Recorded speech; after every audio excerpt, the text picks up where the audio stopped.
미가서 4장 9절 말씀 읽겠습니다. 이제 네가 어찌하여 부르짖느냐? 너희 중에 왕이 없어졌고 네 모사가 죽었으므로 네가 해산하는 여인처럼 고통함이냐? 아멘.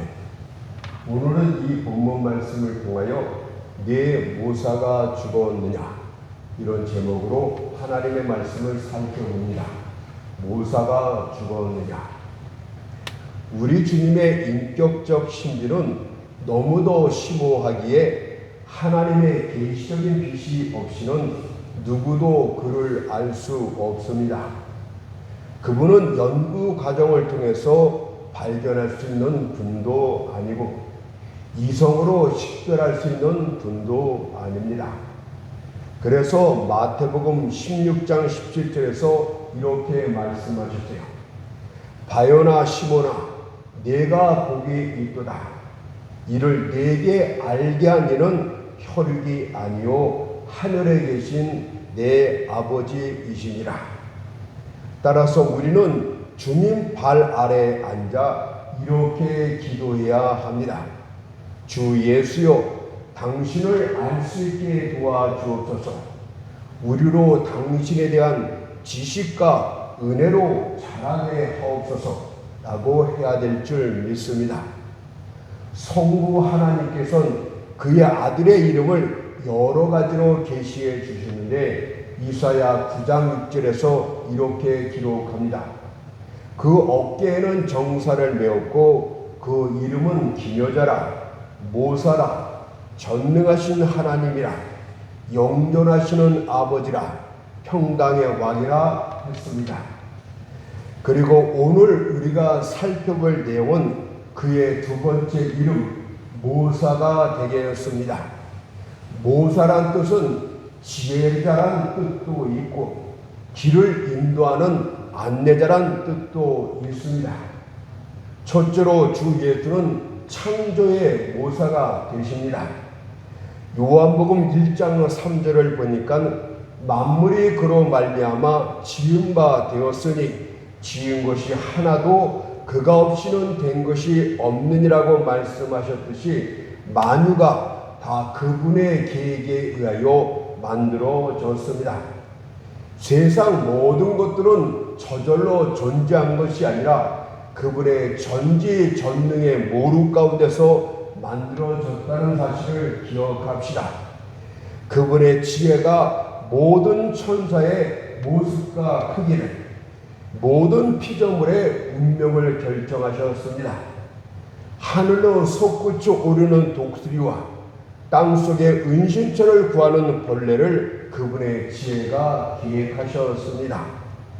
그분의 지혜가 구름의 균형을 붙잡았고 산맥의 무게를 저울에 달았으며 언덕을 균형 있게 배치하였고 바다의 넓이와 경계를 측량하였으며 태양이 어두운 방에서 나오는 거인처럼 떠올랐다가 안시로 되돌아가는 것, 이 모두가 그분이 계획하셨다고 합니다. 그분은 진실로 모사 중에 창조의 모사이심을 성경이 말씀합니다. 두 번째로 주 예수는 구원의 모사도 되셨습니다. 이 세상은 악한 한 모사로 인하여 황폐케 됩니다. 사단이 간교한 술사로 여자 하와를 속여 하나님의 금하신 선악과를 따먹게 함으로써 창조 세계를 파괴시켰습니다. 그것을 고린도서 11장 3절에서 이렇게 말합니다. 뱀이 그 간계로 하와를 미혹게 한 것 같이, 그러나 세상을 파괴하는 악한 모사가 있다면 파괴된 세상을 회복시키는 모사도 있는 것이 정한 이치인 줄 믿습니다. 악한 일의 꾀를 짜내는 것은 아주 쉽습니다. 그러나 이를 지혜롭고 바르게 도모하는 것은 얼마나 어려운지 모릅니다. 허무는 것은 너무도 쉽습니다. 그러나 새롭게 건축하는 것은 심히 어렵습니다. 혼돈된 세상에서 질서를 회복하고 죄악된 세상을 새롭게 하는 것은 하나님의 영원한 지혜로만 가능합니다. 마침내 이 일을 이루기 위하여 이 땅에 오신 구원의 모사가 되셨는데 그가 바로 하나님의 지혜라 일컫는 예수 그리스도이셨습니다. 그것을 고린도전서 1장 24절에서 그리스도는 하나님의 지혜이라고 말씀하시듯이 그분의 십자가의 지심이 바로 구원의 지혜라는 것을 잊지 맙시다. 세 번째로 주 예수는 섭리의 모사도 되십니다. 오늘 본문 내용 네 모사가 죽었느냐, 여기에서 이 모사는 섭리의 모사를 말씀하십니다. 섭리라는 것은 하나님께서 일하시는 사역 과정을 말씀하세요. 어떤 일은 하나님이 아무 일도 안 하는 것처럼 생각하고 있는데 하나님은 자신이 창조한 모든 것들을 다스리시기 위하여 계속적으로 일하고 계십니다. 어찌 보면 계속적인 창조 역사가 있다고 말하는 것이 옳을지도 모르겠습니다. 요한복음 5장 17절에서 내 아버지께서 이제까지 일하시니 나도 일한다고 한 것이 바로 섭리의 특징을 말한 것입니다. 세상 사람들은 말하기를 세상은 마치 태엽을 잔뜩 감아놓은 거대한 시계처럼 세상 스스로 돌아간다고 주장합니다. 이것은 섭리의 모사 대신 예수를 배척하기 위한 간교한 꾀에서 나온 이야기입니다. 그러나 주님께서는 그분의 권능으로 만물을 주장하십니다. 만일 주께서 계속적으로 만물 가운데 역사하지 않는다면, 항구적인 힘으로 계속 붙드시지 않는다면 지구의 기둥들은 흔들릴 것이고 별들은 나무에서 무화과 나무잎처럼 떨어지게 될 것이고 만물은 공한 흑암 속으로 빨려 들어가고 말 것입니다. 진실로 주님께서는 모든 곳에 계시고 모든 곳에서 역사하십니다.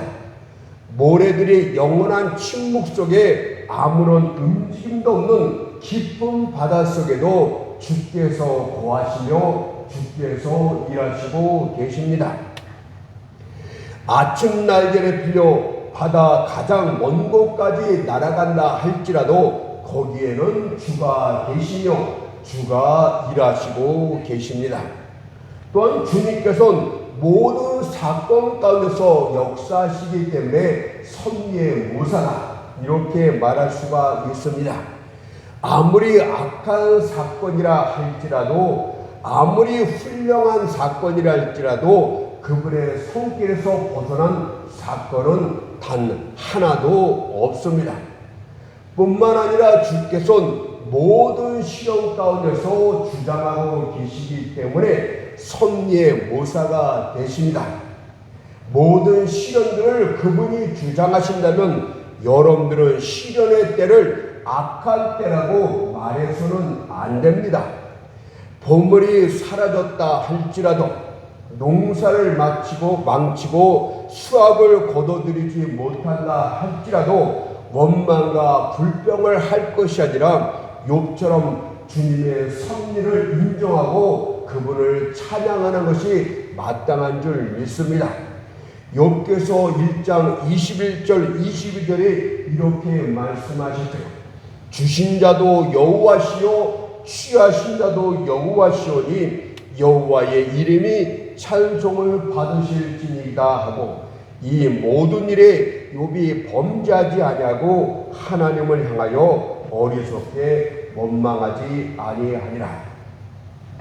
오늘 본문 말씀에서 내 모사가 죽었느냐 이 질문은 세상을 향한 질문이 아니라 하나님의 백성들을 향한 질문입니다.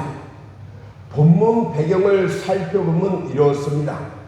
하나님의 선민이었던 이스라엘 백성들이 온갖 죄악으로 말미암아 선민으로서 누렸던 모든 영광과 특권을 박탈당하게 됩니다. 그들의 정치적인 지도자들과 종교 지도자들의 죄악을 해서 미가 선자는 특별히 고발을 합니다. 정치적인 지도자는 하나님께로부터 위임받은 통치자들로서 하나님의 공의를 실현시키는 데 앞장서야 됩니다. 이는 그 나라의 흥망성쇠가 직결되어 있고 그들에게 맡겨진 많은 국민들의 운명이 좌우되기 때문입니다. 그러나 이들 정치 지도자들은 권력을 이용하여 오히려 공의를 무너뜨렸고 탐욕을 위해서 백성들을 학대했다고 고발을 합니다. 미가서 3장 1절 3절을 보십시오. 이스라엘 족속의 치리자들아 청컨대 들으라. 공의는 너희의 알 것이 아니냐. 너희가 선을 미워하고 악을 좋아하여 내 백성의 가죽을 벗기고 그 뼈에서 살을 뜯어 그들의 살을 먹으며 그 가죽을 벗기고 그 뼈를 꺾고 다지기를 남비와 속 가운데 담을 고기처럼 하는도다. 또한 미가 선자는 종교 지도자들의 죄악도 고발했습니다. 이들 거짓 종교 지도자들은 물질적인 이익이 있느냐 없느냐에 따라서 백성들에게 평강을 선포하기도 하고 전쟁을 선포하기도 하기에는 교활한 죄악을 범했습니다. 하나님께로부터 아무런 계시도 받지 않았음에도 불구하고 탐욕에 가득 차서 자기 마음대로 자기 생각대로 예언을 하면서 백성들을 호도하는 범죄를 지었습니다. 그것을 미가서 3장 5절과 11절에 이렇게 고발했습니다. 내 백성을 유혹하는 선자는 이에 물면 이득이 있으면 평강을 외치나 그 입에 무엇을 채워주지 아니하는 자에게는 전쟁을 준비하는도다. 그 제사장은 삭술 위에 교훈하며 그 선자는 돈을 위하여 점치면서 오히려 여호와를 의뢰하여 이르기를 여호와께서 우리 중에 계시지 아니하냐. 재앙이 우리에게 임하지 아니하리라. 이렇게 거짓 예언을 했습니다. 오늘날 한국교회도 정신 차리고 이 이야기를 들어야 됩니다. 이로 말미암아 마침내 하나님의 심판이 이스라엘 전역에 임했고 그들은 바벨론 포로로 끌려가 그곳에서 혹독한 고통을 치르게 됩니다.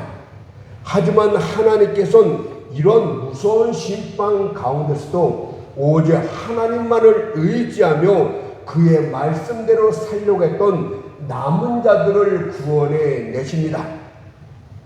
이사야서에서도 남은 자들에 대한 이야기가 나오는데 이것은 깊은 신학적인 의미를 갖고 있습니다.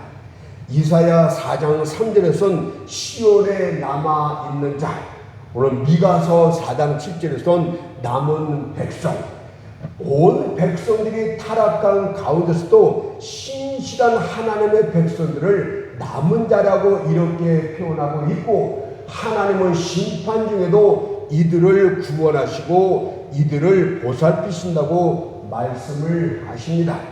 여러분들은 남은 자에 속해 있습니까?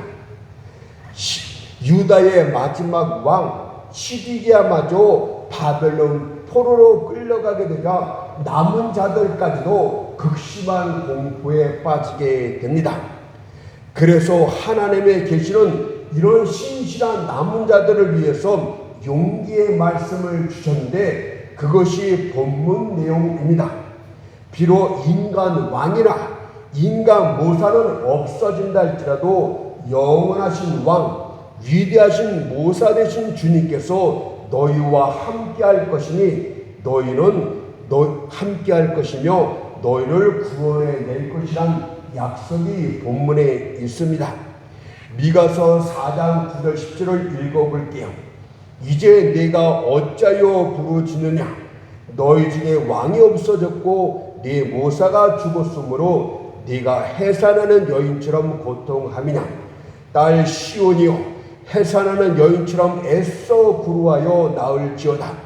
이제 내가 성읍에서 나가서 들에 거하며 또 바벨론까지 이르러 거기서 구원을 얻으리니 여호와께서 거기서 너를 원수의 손에서 속량하여 내시라. 여러분들의 신실한 하나님의 백성이라면 항상 어떤 상황에서도 그분을 의지하고 그분의 말씀대로 산다면 하나님은 심판 중에도 이스라엘이 바벨론 포로로 끌려가는 중에도 거기에서 구원하여 내시고 그들에게 복을 주시고 그들을 강한 나라로 다시 만들 것이라고 약속한 것이 바로 오늘의 교회를 말합니다. 영적 이스라엘 백성들은 바로 문자적인 것을 말하지 않고 하나님의 교회를 가르쳐주고 있지 않습니까? 따라서 이 말씀을 가만히 살펴보게 되면 오늘날 한국교회의 시다는 바가 대단히 큽니다. 오늘날 이 나라의 정치 지도자들이 썩었고 종교자들의 지도자들이 부패했다 할지라도 그로 말미암아 온 나라에 하나님의 징계가 임한다 할지라도 주님께서는 신실한 남은 자들의 섭리의 모사가 되어주시고 그들의 길을 열어주실 것을 약속하고 계십니다. 그렇다면 주님께서는 남은 자들을 어떻게 인도해 주실까요? 지금 하나님의 가련한 백성들이 갈 길을 잃은 채 헤매이고 있습니다. 그들은 자신이 나아가는 방향에 대하여 확신도 없고 자신이 어디서 돌이켜야 할지도 알지 못하고 왼쪽으로 가야 할지 오른쪽으로 가야 할지 도무지 알지 못합니다. 이들은 기쁜 혼란의 고민 속에서 무서운 당혹감 속에서 고개를 숙인 채 어찌할 바를 모르고 있습니다. 이때 미가 선자가 성령 충만으로 다가와 이렇게 말하는 것입니다. 내가 어찌하여 두려워 떠느냐? 내 모사가 죽었느냐? 너의 영원한 왕, 너의 영원한 모사가 네 앞길을 인도하여 내리라. 이렇게 말씀하신 거예요. 우리는 모사 되신 주님의 인도함과 관련해서 과거 이스라엘 백성들이 광야를 통과할 때 그들을 인도하셨던 세 가지 방식을 통해서 하나님은 우리를 인도하실 것입니다. 이스라엘 백성들이 광야를 통과할 때 사도행전에선 이 광야를 세상이라고 말했듯이 광야에서의 인도하심은 곧 우리 세상 가운데서의 신실한 백성들의 인도하심이 되겠습니다. 하나는 섭리의 불기둥으로 인도하셨고 다른 하나는 언약궤로 인도하셨고 또 다른 하나는 모세의 장인 호밥에 의해서입니다. 이 의미는 다시 말해서 섭리로 인도하시기도 하고 성령의 감화감동으로 이끄시기도 하며 말씀으로 인도하시기도 한다는 내용입니다. 좀 더 구체적으로 이제 말씀을 드릴게요. 그렇다면 첫 번째로 섭리의 불기둥부터 살펴보도록 합시다. 출애굽기 13장 21절에 이렇게 말했어요. 낮에는 구름기둥으로 그들의 길을 인도하시고 밤에는 불기둥으로 그들에게 비추사 주야로 진행하게 하시니 이것은 섭리라는 것은 우리 현재 환경 가운데서 일어나는 어떤 사건이나 일들을 통해서 아주 자연스럽게 순리에 맞는 것처럼 인도하시는 방식을 말하고 있는 것입니다. 이스라엘 백성들은 낮에는 구름기둥으로 밤에는 불기둥의 인도를 받으며 앞으로 나아갑니다. 특히 어두운 밤이 되면 불길만을 따라가야 합니다. 왜냐하면 광야에는 어떤 불길도 없기 때문에 불기둥의 밝은 빛이 있는 한 방향으로만 나아가야만 했습니다. 어두운 시간대에 섭리의 불기둥이 인도함을 받아서 나아가는 것이 진리라고 합니다. 여러분 앞에 두 가지의 길이 있습니다. 하지만 어떤 길로 가야 할지 확신이 안 섭니다. 이때 여러분은 섭리의 불기둥이 어느 쪽으로 가는지를 믿음의 눈으로 정확하게 주목해 봐야 됩니다. 어려움 가운데 처했을 때, 어찌할 바를 모를 때 모사되신 주님께 이렇게 기도해야 됩니다. 주여, 당신의 섭리로서 내가 마땅히 나아갈 바를 가르쳐 주옵소서. 내 앞에 지금 두 가지 상황에 두 가지 선택의 길이 있나이다. 비록 내가 좋아하는 길이 있지만은 당신이 원치 않는 길이라면 막아 주옵소서. 다른 모든 상황들은 다 막아주시고 당신이 원하는 한 가지 길만 열어주옵소서. 그리하면 여러분들은 앞으로 나갈 수 있게 되는 줄로 믿습니다. 이것을 선택해야 될지 저것을 선택해야 될지 모를 때 섭리의 주관자 예수께 기도하게 되면 여러분들이 가려고 했던 길이 여러 가지 사정으로 막히게 될 것이요. 그러면 하나님이 막으셨다 생각하시고 원하는 다른 길, 하나님이 여신 길로 나가면 되는 것입니다. 여기서 주의할 점 한 가지가 있어요. 섭리는 곧장 앞으로 나아가지 않았다는 것을 기억합시다. 이쪽이 하나님의 뜻이구나 해서 나아가는데 계속 그쪽으로 직진해서 나가지 않았어요. 섭리의 불기둥을 잘 살펴봅시다. 어떤 때는 앞으로 곧장 나가서 이 길이 하나님의 뜻이구나 생각하고 있는데 갑자기 뒤로 후퇴하는 적도 있었어요. 어느 때는 가다가 정지 상태가 오래도록 지속될 수 있었습니다.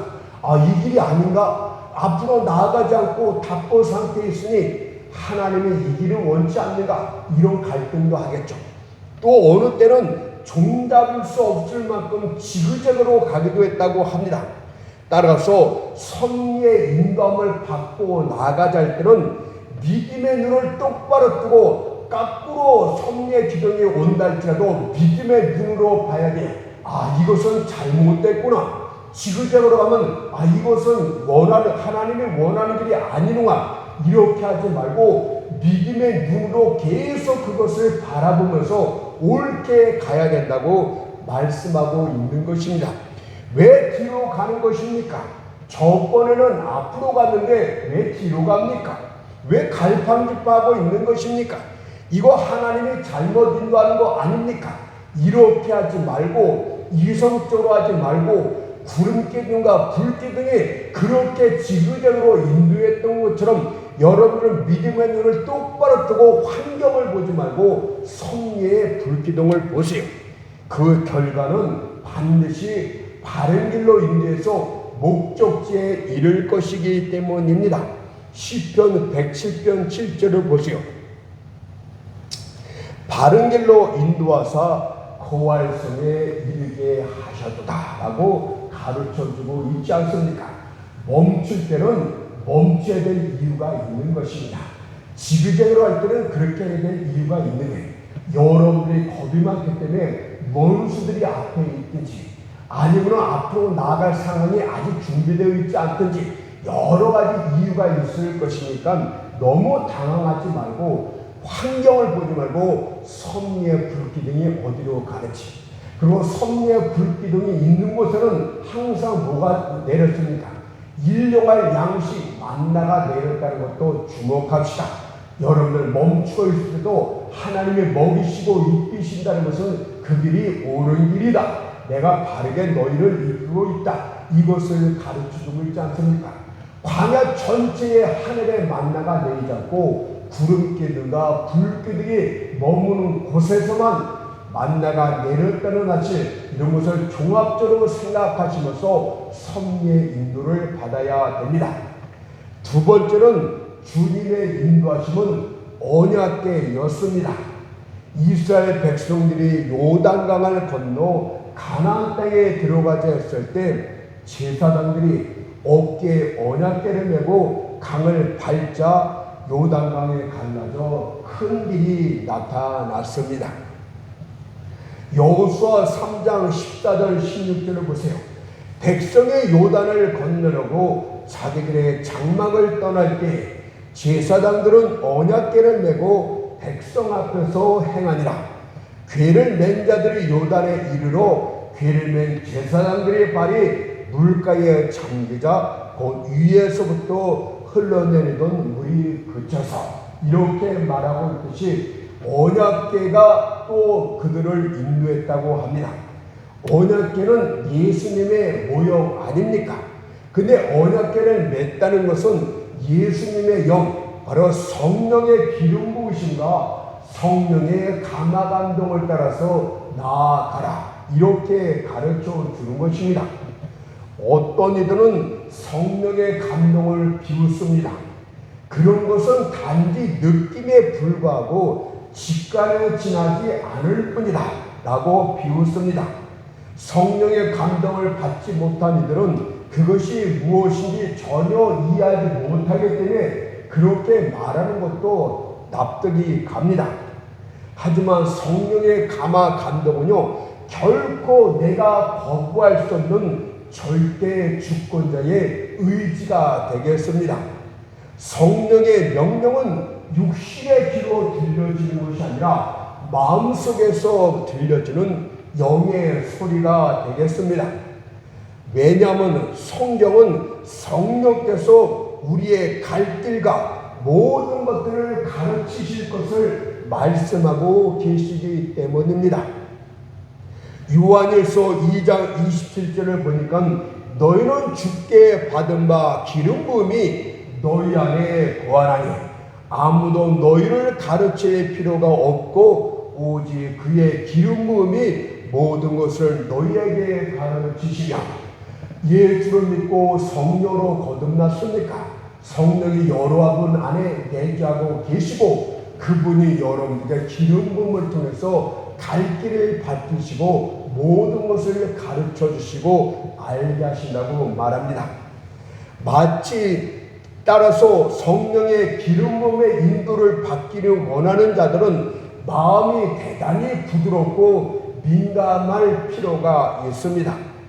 마치 사진기 안의 감광기처럼 적은 빛에도 뚜렷한 상에 찍히듯이 성령의 세미한 음성에도 민감하게 반응할 자는 심령의 상태를 유지해야 됩니다. 성령과 부드러운 마음이 동반자 관계임을 이렇게 말씀하지 않았습니까?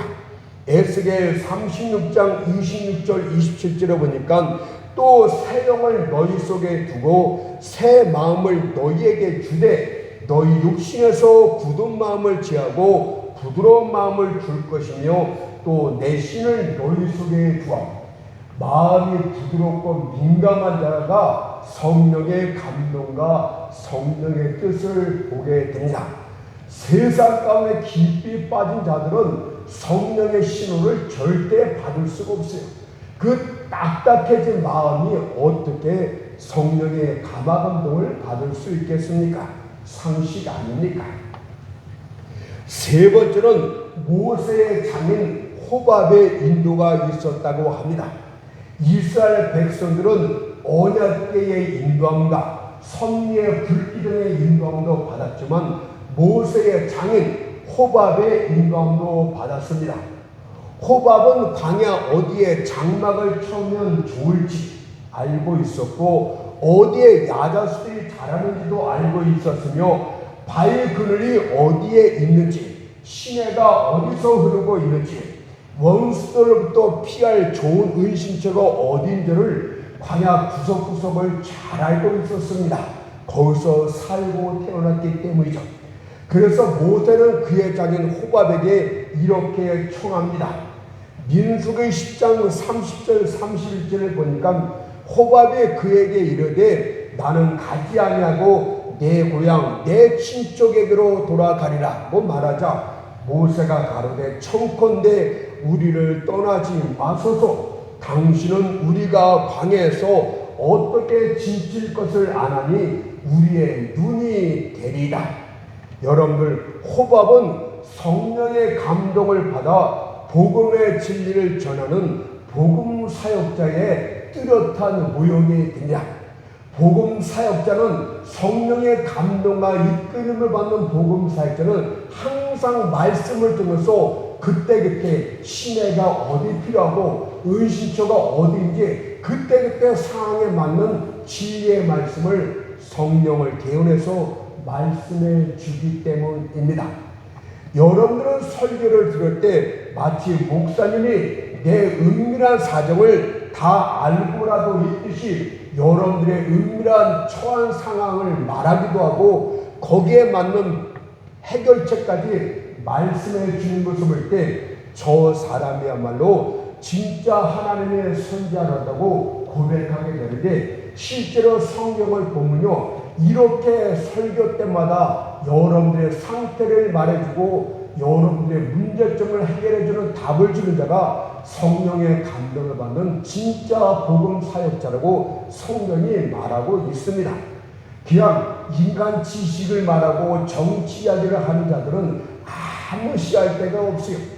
또 성경을 해박하게 압니다. 성경 지식은 논리적으로 너무나 잘하네. 근데 성령의 감동이 없는 이런 말씀의 지식으로만 하는 자들도 이것도 올바른 사역자가 아닙니다. 여러분들, 사역자는 지식을 가르쳐 주는 것에 앞서 성령의 감동을 따라서 말씀을 여러분들 상황에 맞게 그때그때 전하는 그런 자들이, 썩지 않은 만나를 주는 자들이 진짜 복음 사역점을 구약과 신약에 말해요. 한번 성경을 봅시다. 다니엘의 경우를 보세요. 그가 이방나라 바벨론 왕 느부갓네살로부터 주의 참된 종이라는 칭찬과 인정을 받게 됩니다. 왜 그런가 보십시오. 느부갓네살 왕이 어느 날 기이한 꿈을 꾸었지만 도무지 그 꿈이 기억이 나지 않습니다. 그래서 바벨론 제국 안에 있는 모든 박수와 술객과 점쟁이를 불러 내가 꾼 꿈이 무엇인지, 그 꿈의 해석이 무엇인지를 말하라고 했지만 점장들은 뭐라고 말합니까? 꿈을 먼저 말해 주십시오. 그러면 해석해 주겠나요? 사람들은 항상 이런 식으로 말해요. 그러나 진짜 하나님의 종들은 여러분들의 문제를 말하지 않더라도 문제까지 말한다고 말합니다. 다니엘은 느부갓네살이 꾼 꿈의 어떤 거죠 말해 주었고 그 꿈 해석까지 말해 주었을 때 느부갓네살이 그 앞에 엎드려 그가 참된 종임을 인정합니다. 다니엘서 2장 46절을 보니까 이에 느부갓네살 왕이 엎드려 다니엘에게 절하고 명하여 예물과 향품을 그에게 드리게 하리라. 그렇다면 여러분들도 어떤 문제로 근심할 때 그것을 가지고 모사 되신 주님께 기도하십시오. 그러면 주님께서는 그의 신실한 종의 입술을 통하여 그 문제에 대한 상황과 답을 정확하게 알려줄 것입니다. 그리고 여러분들 교회 가운데 이런 종이 있다면 모세처럼 당신은 우리 곁을 떠나면 안 된나이다 하고 그런 종들을 잘 보살피고 대접하십시오. 그러나 아무리 기도해도 우리 종은, 우리 목사님은 항상 5분 전이다, 항상 아무것도 엉뚱한 소리만 하고 있다 그러면 그런 교회는 차라리 떠나는 것이 여러분들의 영적 이익을 위해서 유익합니다. 마지막으로 두 번째 대지, 모사의 인도함과 관련해서 주의할 점 두 가지 간단히 말씀드리고 마칠게요.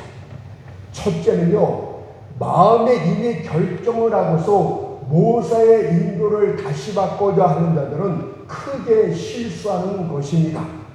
어떤 한 여인이 목사의 조언을 구하고자 자신의 문제를 목사 앞에 갖고 나옵니다.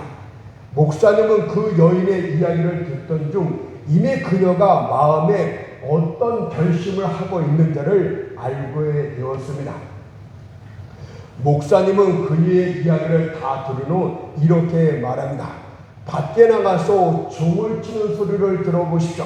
그러면 당신께 어떤 답을 줄 것이냐고 합니다. 그녀는 목사님 말씀대로 종소리를 들었고 종은 마치 이렇게 말하는 것 같았어요. 네 생각대로 해라. 네 마음대로 해라. 그러면 될 것이다. 이렇게 말하는 것 같았습니다. 그녀는 그대로 행하고 마침내 큰 낭패를 당합니다. 그녀는 목사님을 다시 찾아와 목사님 당신은 내게 때 잘못된 조언을 했습니다 라고 따집니다. 그러자 목사님이 그렇지 않습니다. 다시 밖에 나가서 종수를 들어보십시오. 그녀가 다시 종수를 듣자 절대 내 생각대로 하면 안 된다. 내 선입감대로 하면 안 된다. 이렇게 들리는 듯 했습니다. 사랑하는 성도 여러분, 이미 마음에 어느 정도 결정을 하고 있다면 모사되신 주님께 여쭈지 마세요. 왜냐하면 여러분은 어떤 식으로든 자신이 결정한 대로, 자신의 편견대로 답을 내릴 것이기 때문입니다. 두 번째 주의할 점은 섭리의 불기둥과 호밥의 인도함, 즉 섭리와 말씀이 충돌할 때는 어떻게 해야 됩니까? 여러분들 말씀대로 하면 됩니다. 요나를 보십시오. 그에게 하나님의 말씀이 임했습니다. 말씀은 큰 성읍 니느웨로 가라 였습니다. 그러나 요나는 말씀에 순종하기를 싫었어요. 니느웨 강이 다시로 도망가고자 욥바 항구로 내려갑니다. 그런데 섭리가 그를 아주 적극적으로 도와줍니다. 그는 다시로 가는 배를 잡기가 대단히 힘든데 자신이 항구로 내려가자마자 바로 배를 탈 수가 있었어요. 요나서 1장 3절에 보니까 다시로 도망가라요 욥바로 내려갔더니 마침 다시로 가는 배를 만난지라. 뿐만 아니라 모든 상들이 척척 그를 도와주자 요나는 너무 편한 나머지 배 밑창에 내려가 깊은 잠에 빠집니다. 요나서 1장 5절에 요나는 배 밑창에 내려가서 누워 깊이 잠이 든지라. 여러분들 주변 섭리가 술술 잘 풀린다고 해서 그것이 너무 좋아하지 마십시오. 왜냐하면 하나님의 말씀을 거역하고 술술 잘 풀리는 섭리를 쫓아갔다가 그의 인생배가 두 조각이 날 지경에 빠지기 때문입니다. 요나서 1장 4절을 보니까 바다 가운데 폭풍이 대작하여 배가 거의 깨어지게 된지라. 결론을 말씀드리겠습니다. 하나님 말씀과 섭리가 충돌할 때 싫더라도 말씀을 따르십시오. 그것이 모세의 인도함을 받는 올바른 방법인 줄 믿습니다.